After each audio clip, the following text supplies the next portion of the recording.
Have you ever noticed slash wondered why Clair de Lune is in like absolutely everything?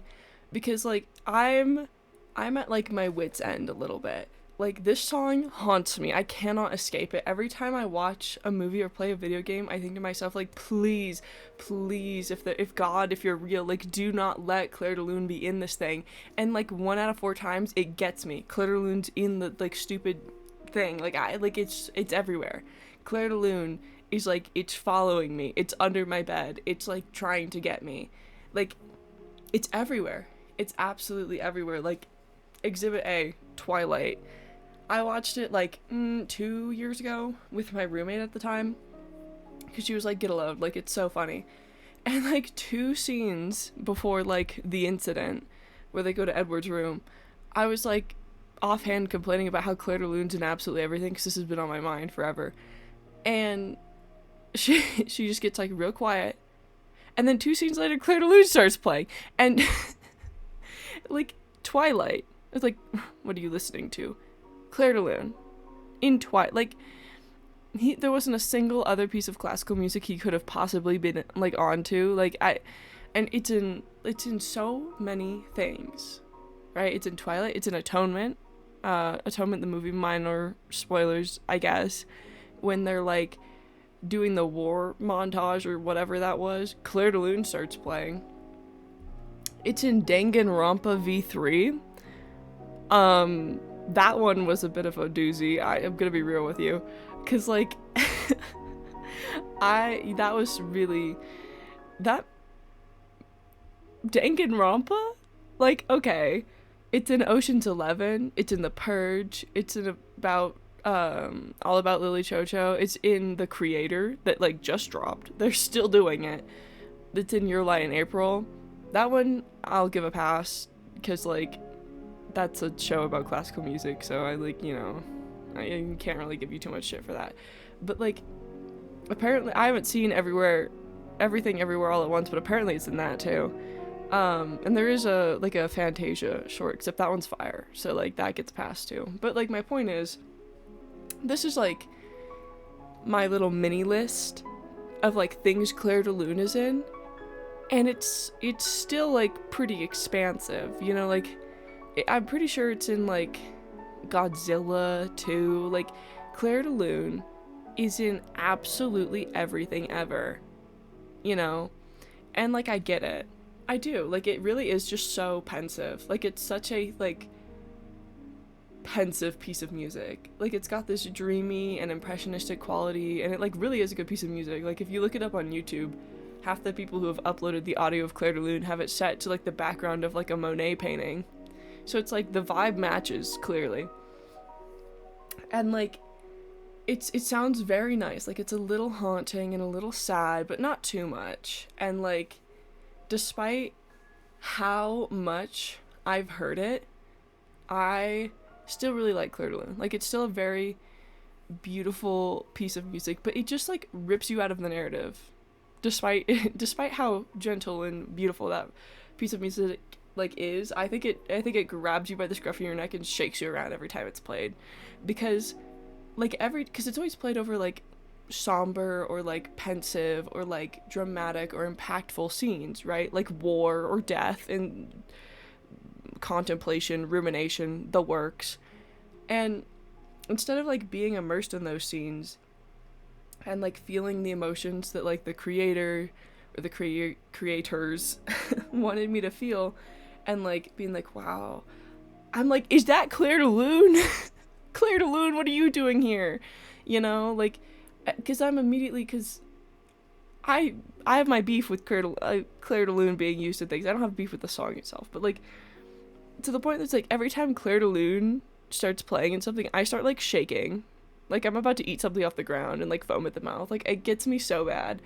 I like, why is Claire de Lune playing? Why is Claire de Lune playing? Like are we not, like you think at a certain point, like writers, directors, etc. would be like, let's get wise, because like Claire de Lune's in everything, and I want someone to focus on what I made and not what Mr. Debussy made.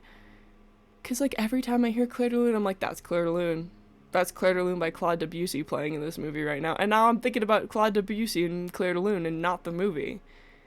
You know? And you'd think that, like, at some point, people would be like, maybe the audience is going to recognize this piece of music and be like, why is Clair de Lune playing? Because I get it on the front that, like, Mr. Debussy is dead, so you don't have to pay him, and his work is public domain, so you don't have to pay anybody. It's a great piece of music. It's kind of vague and dreamy, and it's not as, like, because it's so spaced out, it's, like, takes a longer moment to recognize it, I feel like. Unlike some, like, Mozart pieces or, like, Tchaikovsky or whatever that's, like, faster. But at the same, and, like, you don't have to pay anyone. It's royalty free. The guy's dead. Like, it's public domain. But also, it's like, this is the Godzilla movie. Like, are we scraping up, like, cash for the soundtrack here? Or, like, what do we do? Like, again, it's also, like, you had original music for the rest of this movie, and then you dropped Clair de Lune in the middle. This isn't, like, a student film, you know, where, like, they had to use only royalty-free music. It's just such a, I don't know. Like, it just seems like such an odd choice, and it's like, especially in Twilight, that's just funny. She's like, what are you listening to? And it's playing, it's just Clair de Lune.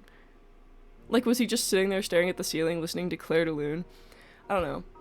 It's like, I understand it being in Your Lie in April, because that is a show about classical music. So it's like, yeah, they're going to be playing classical music. That's what they do. That's the plot of the show. And the Fantasia one is just, like, fire. Like, it's really good. And it's, like, the animation is based to the music. So it's, like, this is a tribute piece to Clair de Lune in some ways. Danganronpa V3, I'm not giving you a pass. Because, like, what do you mean she was the ultimate pianist and her favorite, like, piano piece was Clair de Lune? Like, do you think any self-respecting, like, professional or, like, semi-professional piano player is, like, yes, the most famous and basic piano piece of all time, that's my favorite?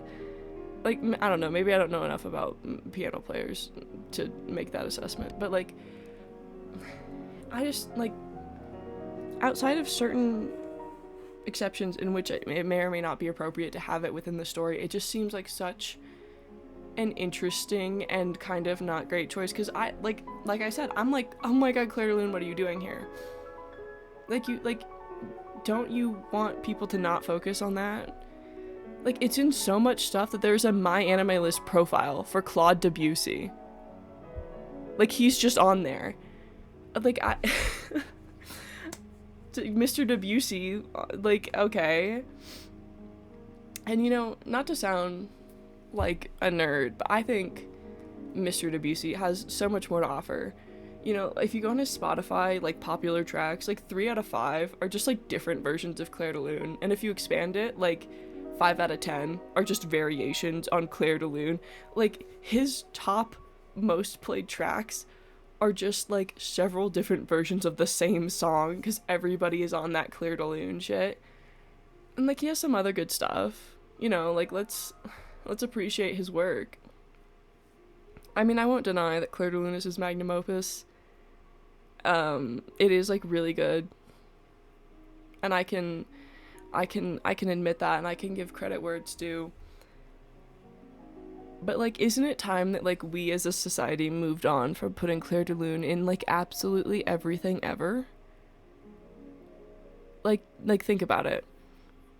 Like, there's other classical music pieces, and there's, like, plenty that are Clair de Lune adjacent, and it's like, what is the grip that this song has on people? Like, what is it? Like, it's a good song, but, like, especially if you are, like, a filmmaker, or, like, you are involved in any kind of media production in the entertainment industry, surely you've noticed, surely you've clocked that maybe Clair de Lune is, like, popping up every corner, every city block. It's everywhere. It's following you home. It's under your bed. It's in your closet. And, like, maybe you would be like, for my next film, I'm going to not use Clair de Lune because it's everywhere. And if I put Clair de Lune in my movie, people are going to go, hey, that's Clair de Lune.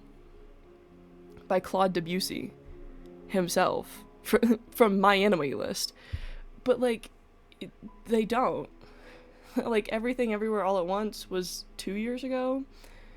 The Creator was like 6 months ago. Like Clair de Lune is still popping up everywhere, and it's like, why? At what point are we gonna like leave that behind?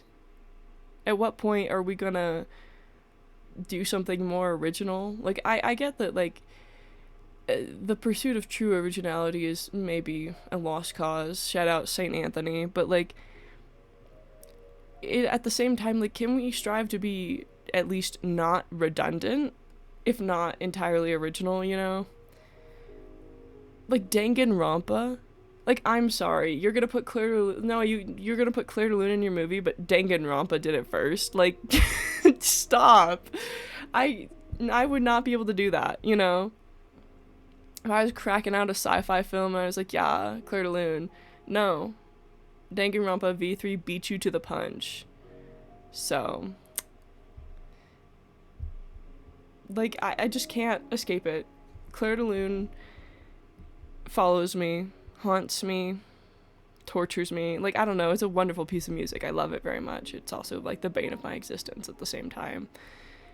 It just like, and the thing is like everyone I know knows my beef with Clair de Lune too. So if we're watching anything ever and like Clair de Lune starts playing, I get like a slow head turn in my direction because they know I'm about to start like tweaking. And like, I can't be the only one. I can't be the only one.